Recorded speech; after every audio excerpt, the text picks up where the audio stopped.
The big question in L.A.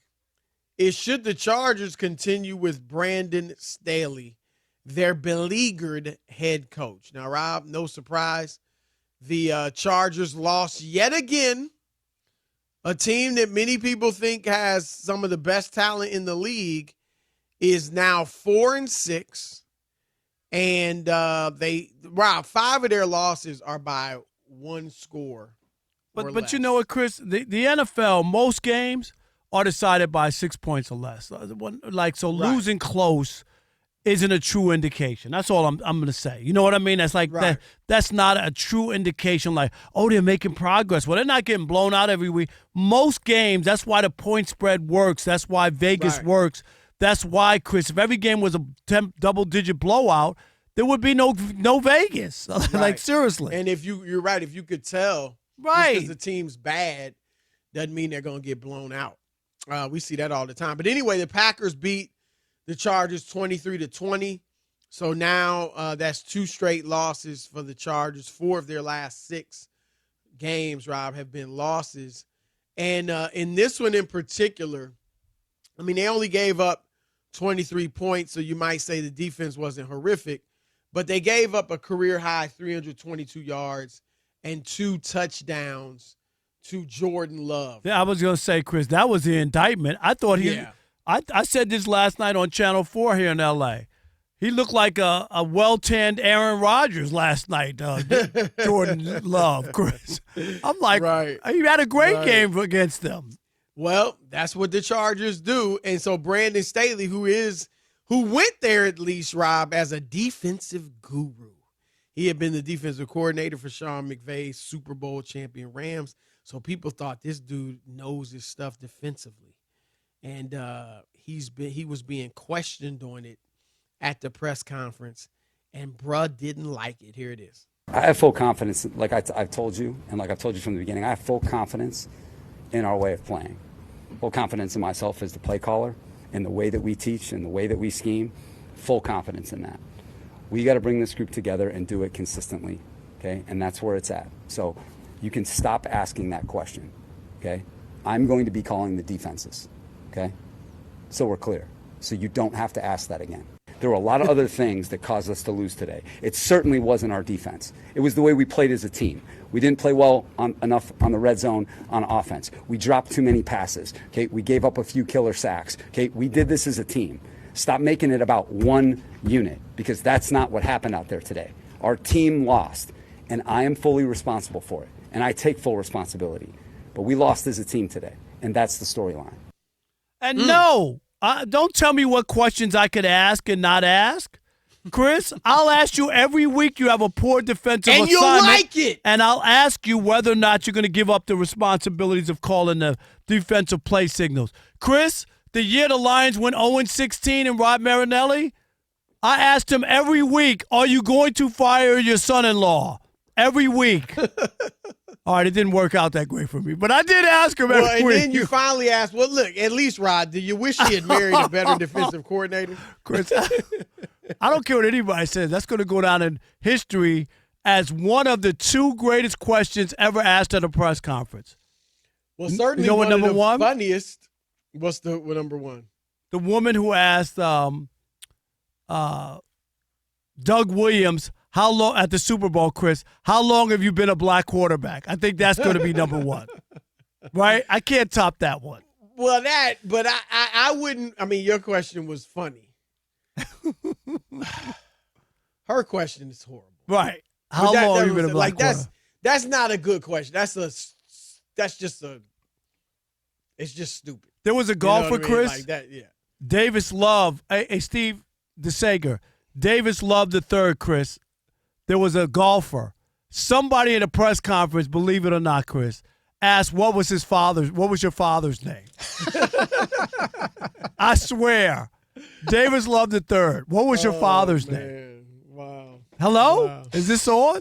All right, but anyway, Rob, so yeah, look, here's the thing. You and I have been saying for more than a year, Chris, before Brandon Staley blew the playoff game. We were saying it before when he was blowing all those games by going for these crazy. You remember that game downs. against the Chiefs in L.A.? They had a chance to win that game, and they didn't take the field goals a couple times, Chris, and they lost that game. That was a huge game to the Chiefs. It was ridiculous. It's been ridiculous since he got there.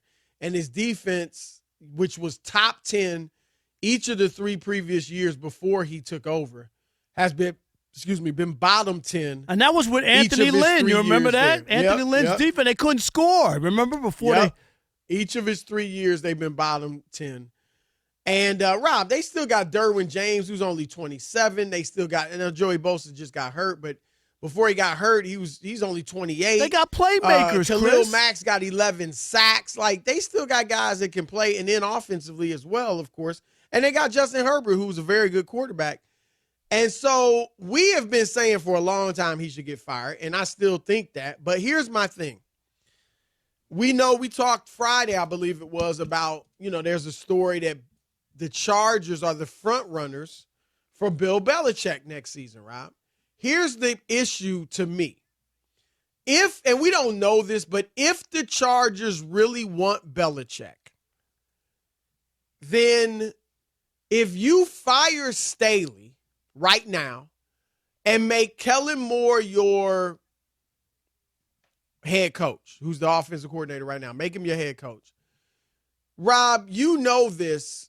If it doesn't go well or if it goes okay, but they bring in Belichick or whoever they would bring in, it's unlikely that Kellen Moore, if he's the interim head coach, is going to come back to you as the offensive coordinator.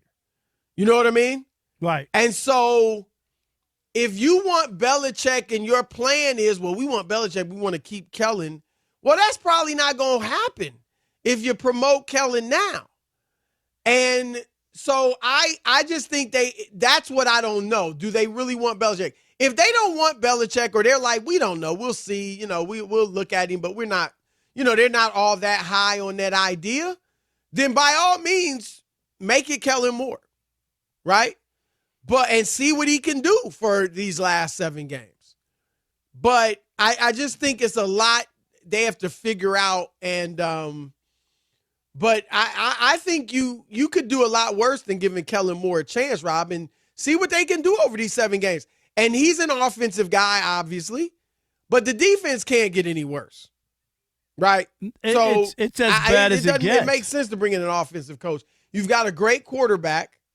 So, and you get to see, we know people have talked about Kellen Moore as a head coach, going to be a head coach in the future. So see what he can do. And if he's good, you get to keep him.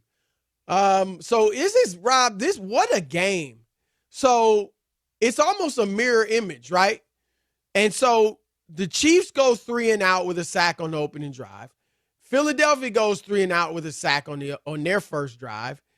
Chiefs march down the field and score on their next drive. What's a pick? Eagles march down and score on their next drive. Then the Eagles throw a pick. There was a drive in between, but the Eagles throw a pick, and now Mahomes just threw a pick in the end zone. They were marching, so that took at least 3 points off the board for the Chiefs. So it's a good game, 7-all. But you know what I'm saying? But the thing is, Rob, we heard quotes even Sunday coming out of that locker room and saying with the Chargers, talking about, something's got to change and, how bad things are. It seems like the players are really demoralized. And I don't know for a fact, Rob, I'm on the outside looking in, but I think those players, I think Staley's lost that team. Chris, last week, Khalil Mack was talking about that they had prepared for the exact opposite, for the Lions, that they were ill-prepared. They weren't ready. And even in that game, Chris, the Chargers scored, what they scored, 5 touchdowns in the second half? How many teams could score 5 touchdowns in the second half and lose? Oh, gosh. I mean, yeah, no. That's almost unheard of in the second half. But again, it's like, look, what we've learned with Brandon Staley, and I don't want to pile on the guy. I'm sure he's a nice guy. But what we've learned with him, Rob, is that whatever needs to go wrong will go wrong. If they're in a game and playing well, he'll blow it with a 4th down call of, it's 4th and 10 and we're going for it. If the defense is clicking, the offense is going to mess it up. If the offense is clicking, the defense is going to mess it up. Like, I'm sorry, this is who they are, and this is who they've been. And, Rob, I will say this. I don't think their ownership situation is great. I don't think they know what they're doing. And so I think it goes beyond him.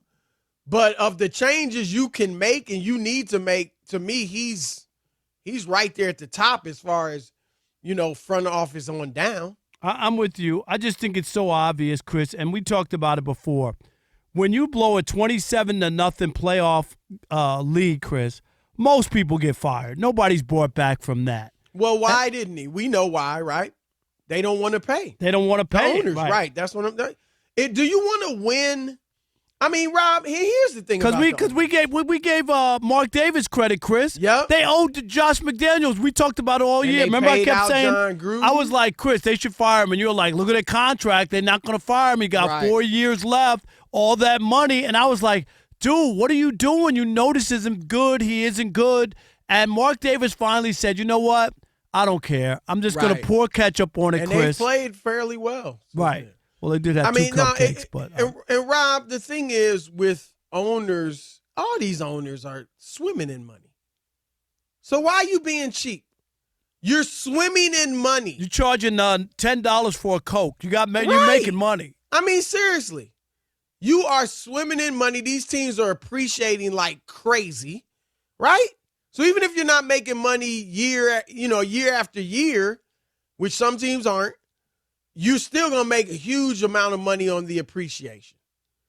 And so look, if the coach isn't any good, then just get rid of him. Period. Right. What are you waiting on? Like another season wasted, Chris? Yep. More players confronted with bad coaching and put in bad situations that they have to unlearn. You know what I mean? Yep. So why even do that? Once you realize something isn't working, it's not about being right, Chris. We talk about it all the time. I give Joe Dumars credit. Right. It's about getting it right. That's it. Absolutely. Not about being right.